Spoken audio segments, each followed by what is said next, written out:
Hi friends, ఎలా ఉన్నారండి? అందరు బాగున్నారండి? నేను కూడా చాలా బాగున్నా. ఇదిగోండి, ఇక్కడ మా ఇంట్లో పక్షులు పొద్దున్నే పిలుస్తుంటాయి, ఫుడ్ పెట్టావా, తెల్లగా అయిపోయింది అని. ఇదిగోండి, పక్షులకి ఇంకా ఫుడ్ పెట్టేకొచ్చి చెట్లను చూస్తే చెట్టు నిండా పువ్వులు కాసినాయి అన్నమాట.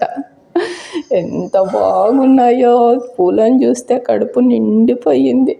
అన్ని పూలు పూసినాయి.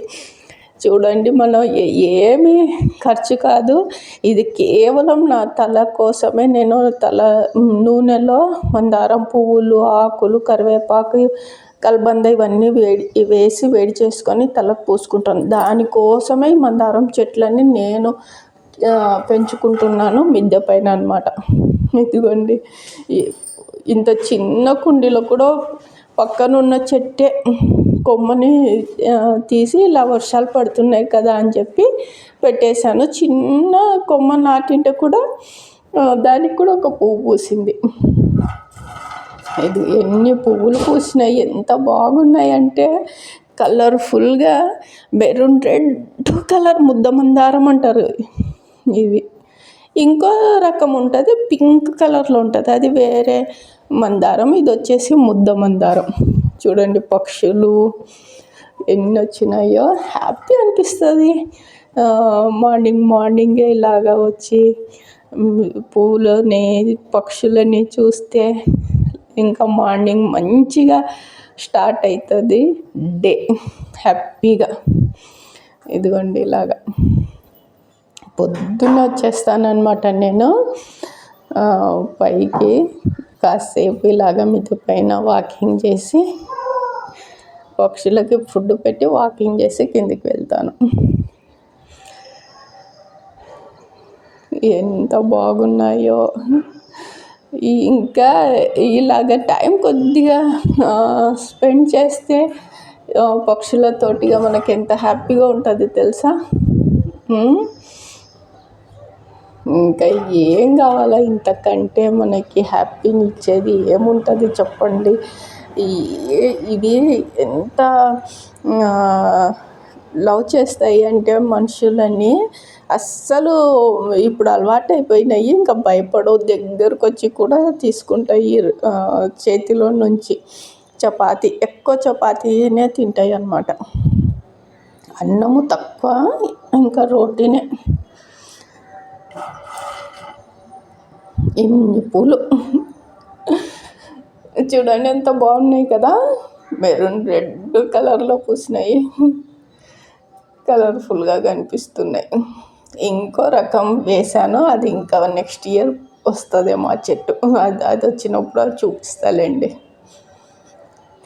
ఎప్పుడు మనము చాలామంది ఒంటరిగా ఉన్నాము అనుకుంటుంటారు. ఒంటరిగా అది మన మైండ్లో అనుకుంటేనే ఏమీ కాదు. ఇలాగ మిద్దె పైకి వెళ్ళండి, రోజు కొన్ని గింజలు వేస్తుండండి, పక్షులు అలవాటు అవుతుంది. ఆటోమేటిక్గా కనెక్ట్ అయిపోతారు మీరు పక్షులకి. హాయ్ ఫ్రెండ్స్, ఎలా ఉన్నారండి? అందరు బాగున్నారా? నేను కూడా చాలా బాగున్నా. ఈరోజు కేవలం అమ్మ గురించే ఉంది ఈరోజు వీడియోలో. అమ్మ అన్న మాట అమృతం కంటే తీయగా ఉంటుంది. అమృతం ఎప్పుడు తాగలేదు కాబట్టి అమ్మ అంటుండండి, అలా ఉంటుంది. అద్భుతం అన్నమాట. అమ్మ అనే మాట అద్భుతము. ఇంకా ఏమి చెప్పాలి అమ్మ గురించి. ఎప్పుడన్నా మీరు లైఫ్లో అమ్మని నిర్లక్ష్యం చేసినారంటే, అమ్మ మాటని, ఇంకొకటి వచ్చేసి ఆ అమ్మకి ఏం తెలుసులే, అమ్మకి అని చెప్పి ఎప్పుడన్నా మీరు అమ్మని తక్కువ అంచనా వేసి అమ్మ మాట వినలేదంటే, ఆ క్షణం నుంచో మీకు బ్యాక్ టైం స్టార్ట్ అయిపోయింది అనుకోండి. ఇంకా మిమ్మల్ని దేవుడు కూడా మిమ్మల్ని బాగు చేయలేడు. నిజం చెప్తున్నా, అమ్మ చెప్పింది ఏదైనా సరే వినాల్సిందే. ఏది చేసేటప్పుడు కూడా అమ్మకి చెప్పాల్సిందే. ఒకవేళ అమ్మ నో అనిందంటే నో, ఇంకంతే. ఎందుకు అంటే ఈ ప్రపంచంలో తెచ్చిందే మీకు అమ్మ కాబట్టి, అమ్మకేం తెలుసు మీకు ఏది మంచి ఏది చెడు అనేది.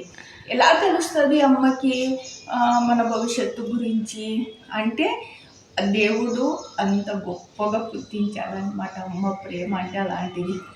ఇంకా ఒక మాటలో చెప్పాలంటే, సునామీ వస్తుంది, భూకంపం వస్తుందంటే ఎలాగైతే పక్షులకి ముందుగానే అన్ని జంతువులకి తెలిసిపోతాయో అలాగ అమ్మకి తెలిసిపోతుంది అనమాట. మీ లైఫ్లో ఏదన్నా డిసిషన్ తీసుకునేటప్పుడు ఖచ్చితంగా అమ్మని సంప్రదించి అమ్మ చెప్తే అమ్మ ఓకే అంటేనే ఓకే. అది ఎందుకు అంటే అమ్మకే తెలుస్తాయి అన్నీ, ఇంకా అమ్మ తప్ప మిమ్మల్ని ఎవ్వరు అర్థం చేసుకోలేరు. కాబట్టి అమ్మని ఎప్పుడు తక్కువ అంచనా వేయొద్దండి. ఇప్పుడు మాత్రం అమ్మ లేదు నాకు, అందుకు అమ్మ వాల్యూ బాగా తెలుసు, అమ్మ అంటే ఏమిటో అని.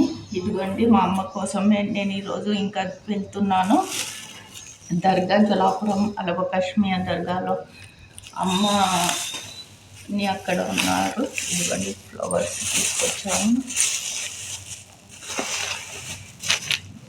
ఇది వచ్చేసి గంధము, తర్వాత వచ్చేసి సెంటు బాటిల్, ఇంకా స్వీట్ చేసుకొని తీసుకెళ్తాను. ఇవి నిన్ననే చేశాను.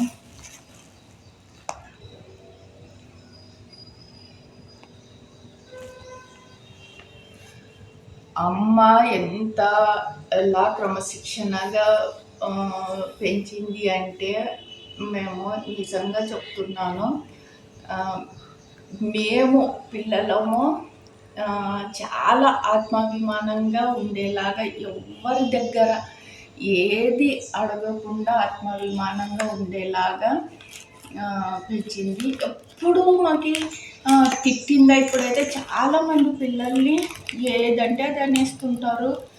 నాకు భలే ఆశ్చర్యం వేస్తుంది. జీవితంలో మనము ఇలాంటి మాట మా అమ్మ నోటితో వినలేదే అనిపిస్తుంది నిజంగా. ఇప్పుడు మేము అక్క చెల్లెళ్ళము కానీ, మా తమ్ముడు కానీ, మా పిల్లలకి మా అమ్మ ఎలాగ మమ్మల్ని అనేకుండా ఏ మాటలు అనకుండా ఎలా పెంచిందో మేము కూడా అలాగే ఉంటాం అన్నమాట. ఎప్పుడు కానీ పిల్లల్ని తిట్టాము అంటే కోపంలో ఎలాగంటే అలాగ తిట్టేస్తుంటారు పిల్లల్ని, ఏదేదో అలాగా కాకుండా ఇప్పుడు మేమైతే మా పిల్లల్ని అచ్చము మంచి మార్గంలో పిల్లల్ని ఉండేలాగా ఆత్మాభిమానంతో, తర్వాత చేసి నీతిగా నిజాయితీగా లైఫ్లో ఉండాలి. అది మాత్రము నేర్పించాము మేము అందరము పిల్లలకి, అలాగే ఉంటాం కూడా. ఇది మాత్రం నిజంగా పేరెంట్సే, తల్లిదండ్రులే ఇంకా పిల్లలకి ఏదైనా కానీ వాళ్ళే పిల్లలకి మంచి మార్గంలో పెడతారు. మీరు మంచిగా పిల్లల్ని క్రమశిక్షణతో పెంచండి. పిల్లలు కూడా భవిష్యత్తులో సమాజానికి, దేశానికి, మీకు ఉపయోగపడేలాగా పెరుగుతారనమాట. బాయ్.